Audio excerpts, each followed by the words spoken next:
Okay, I'm rejoining you now just to see this installation through to the end.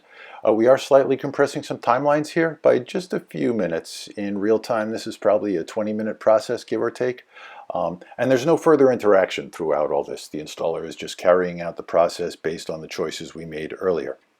First, we'll create our networking infrastructure in AWS.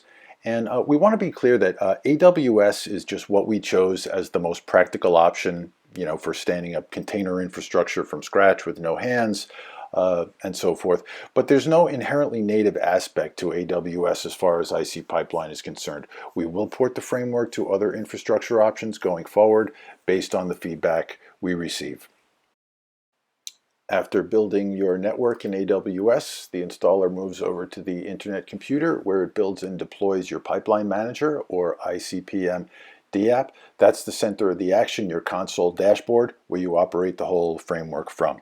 And finally, we're back to the container side where the installer builds and pushes your worker image to your own repository and stands up the two actual running containers that we selected earlier in the process.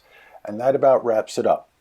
Momentarily, we will see the URL to your running ICPM, and you simply take that link, drop it into a browser, and you go from there. My colleague Matthew is going to join you for a tutorial on actually using ICPM and the framework to manage your IC projects, which is what this is all about.